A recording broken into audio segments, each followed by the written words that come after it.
Hello, welcome. This video we're going to talk about astrology and what is the major difference between Western astrology and Vedic astrology. Now you have to bear with me because this is going to be handheld camera shooting because I've been traveling and just thought of making this video today. So I'm in a beautiful spiritual ashram, as you can see all around. It's amazing, water bodies and all. So I took this session of Western astrology today and I've been following it, and we all know that हम जब astrology की बात करते हैं तो वैदिक के साथ साथ पराशरी, केपी, लाल किताब बहुत कुछ आते हैं और अभी हम सब सीख रहे हैं. Nobody is an expert, I am also learning. लेकिन जो भी रिसर्च किया, जो भी समझा, लोगों से बात किया, कुछ टाइम से फॉलो कर रहे हैं, तो मेजर जो डिफरेंसेस निकल कर आए.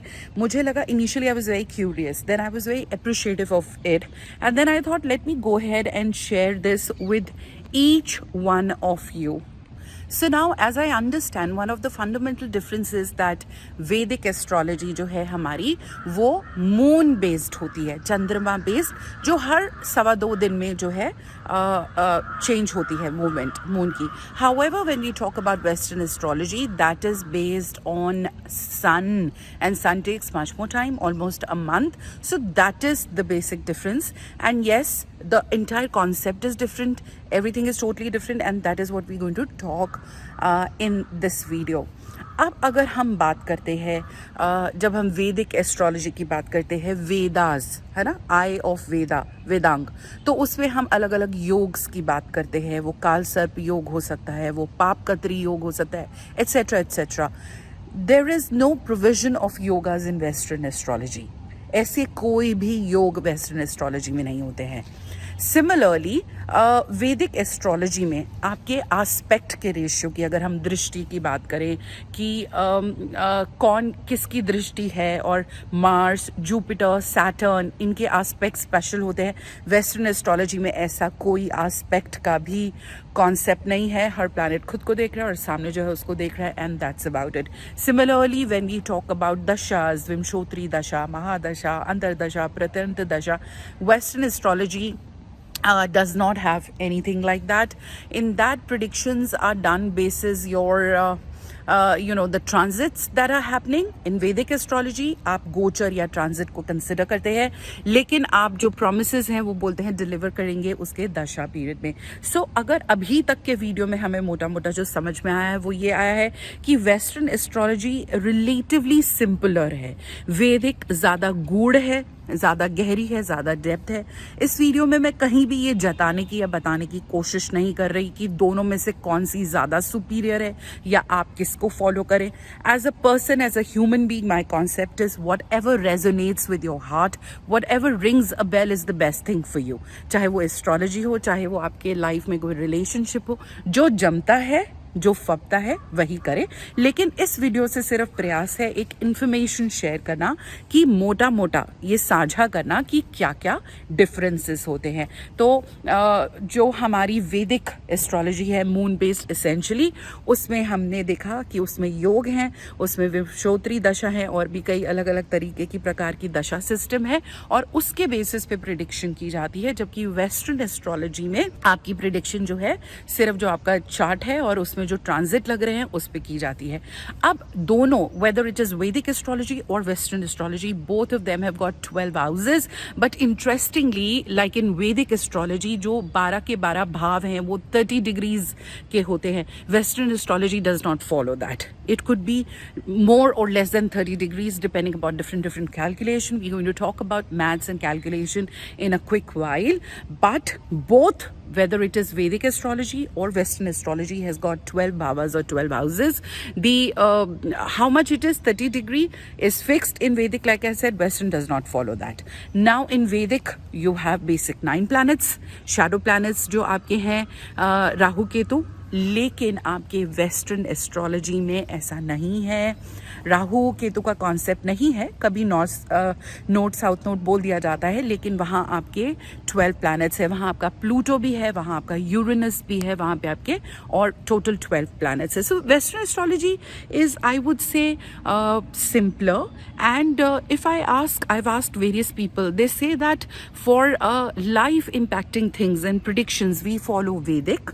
And when we have to do day-to-day or season kind of a thing, then we follow Western astrology. अब हम बात करते हैं कैलकुलेशन की. So जो हमारा वेस्टर्न एस्ट्रोलॉजी सिस्टम है, वो कैलकुलेशन का जो मेथड फॉलो करता है वो है सायन कैलकुलेशन. जी हाँ, which means the movement of earth on its axis. Sayan, 100 plus ayan. Okay, 100 is what? It means movement, चलना फिरना डुलना.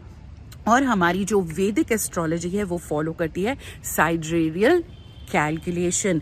नासा के एस्ट्रोलॉजर्स, साइंटिस्ट भी सब वैदिक कैलकुलेशन ही फॉलो करते हैं. Here I would like to mention that the world over जो स्पेस में सब कुछ जाता है, सैटेलाइट्स, वो साइडरेरियल कैलकुलेशन, वैदिक कैलकुलेशन ही फॉलो होती है.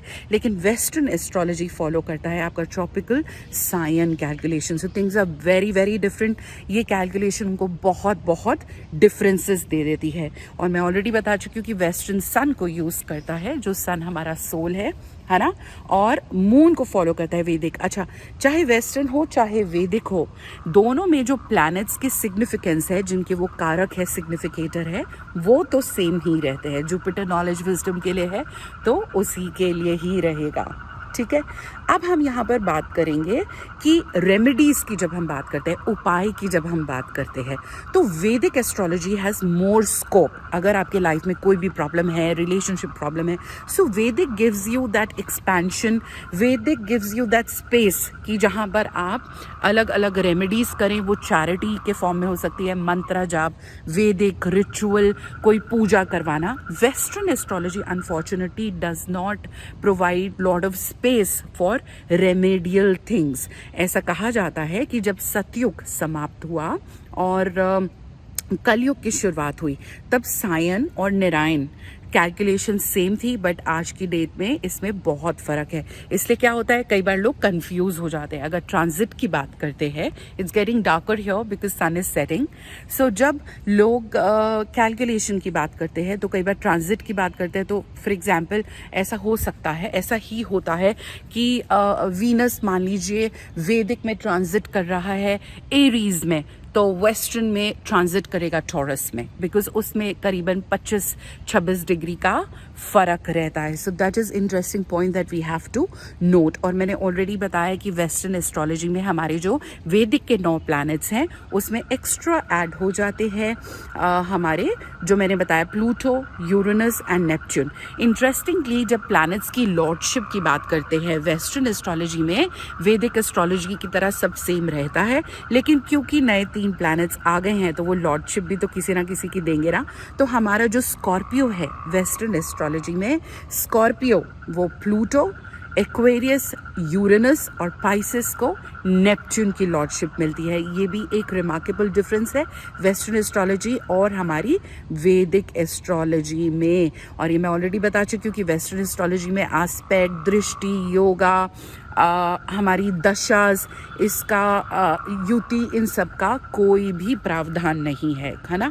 अब अगर हम बात करें बल की, हमने बहुत अलग अलग प्रकार के बल पढ़े हैं, दिग्बल, बहुत अलग तरीके से. तो वैदिक में ये माना जाता है कि जब भी कोई ग्रह, जब भी कोई प्लैनेट रेट्रोग्रेड होता है तो वो बहुत पावरफुल हो जाता है. बट वेस्टर्न कहता है कि उसके पास तो पावर ही नहीं रहती, या बहुत ही क्षण भर की पावर रहती है. तो यहाँ पे कॉन्सेप्ट में फ़र्क है. कुंडली कैसे बनती है, नेटल चार्ट कैसे बनता है, वो भी बहुत डिफरेंट है. वैदिक चार्ट आप लोगों ने ऑलरेडी देखा होगा, आपके वैदिक चार्ट कैसे होते हैं. अगर हम वेस्टर्न एस्ट्रोलॉजी की बात करें तो वेस्टर्न एस्ट्रोलॉजी का चार्ट बिल्कुल डिफरेंट होता है. I can show you also here. Western chart is something like this, you know, it's totally different, something like this. This is a Western chart. This is natal plus your transit chart that we took a print out today. इसी तरीके से western astrology में unfortunately जब हम timing of event की बात करते हैं वैदिक में, तो हम बहुत प्रिसाइज एक्यूरेट निकालते हैं कि कौन सा इवेंट, वो प्रमोशन है, मैरिज है, फॉरेन ट्रैवल है, टाइमिंग ऑफ इवेंट हम वैदिक में निकालते हैं। वेस्टर्न एस्ट्रोलॉजी में इसका कुछ भी जो है बहुत एक्यूरेट सिस्टम नहीं है। वेस्टर्न एस्ट्रोलॉजी में कोई भी कारक, मारक, पापग्रह ऐसा कुछ भी नहीं है। Similarly when we talk about divisional charts, हम हर प्रॉमिस का जो भी हम अपने नीटल चार्ट में देखते हैं, D9 में नवांशा में कंफर्मेशन लेते हैं, डिविजनल चार्ट्स भी वेस्टर्न एस्ट्रोलॉजी में नहीं होते हैं। तो हम यहाँ पे वंस अगेन वी अंडरस्टैंड, जब हमें इन डेप्थ, मोर एक्यूरेट, ज़्यादा डीपर ओशन में जाना है तो वैदिक has much more to promise. लेकिन जो वेस्टर्न है वो नीटर है, क्विक है। और जैसे कि मुझे I met a Canadian today, he said कि जब अगर प्रिडिक्शन करनी है तो हम वैदिक देखते हैं, और जब हमें अपनी internal emotion, feeling, spiritual growth, internal transformation refer करना है तो हम वेस्टर्न एस्ट्रोलॉजी कंसिडर करते हैं। तो like I said, I am not an expert, nobody is. हम यहाँ आते हैं, यहीं से सीखते हैं, यहीं बांटते हैं। तो जो मुझे ये काफ़ी समय से, कई सालों से मैं वेस्टर्न एस्ट्रोलॉजी की भी वीडियोस देख रही थी, तो आज मेरे मन में आया कि हमको एक वीडियो बनाएं। So I thought of sharing this. इसमें आप कुछ भी ऐड करना चाहते हैं तो कमेंट छोड़ें, कुछ भी आप डिसएग्री करते हैं या कुछ और नॉलेज शेयर करना चाहते हैं तो ज़रूर कमेंट छोड़ें, ताकि बाकी लोगों को भी सीखने को मिले एस्ट्रोलॉजी की और चीज़ों के बारे में। वो एक्सपोजर बहुत ज़रूरी है। अगर आप वैदिक के भी एक्सपर्ट है, आचार्य है, फिर भी उसके और जो वर्जन्स हैं उसके बारे में भी थोड़ा नॉलेज होना बहुत अच्छा है। और अगर हम अपने प्रिडिक्शंस में थोड़ा सा फ्लेवर वेस्टर्न एस्ट्रोलॉजी का भी ले आएंगे तो वो एक नया तड़का, एक नया फ्लेवर आ जाएगा। और मुझे लगता है कि हर चीज़ हमारे काम को कॉम्प्लीमेंट कर सकती है, उसमें कुछ ना कुछ वैल्यू एड, इनपुट ऐड कर सकती है। Thank you so much for your time and thank you so much for watching this. And like I said, once again, apologies for this handheld shooting, little light, traveling, whatever.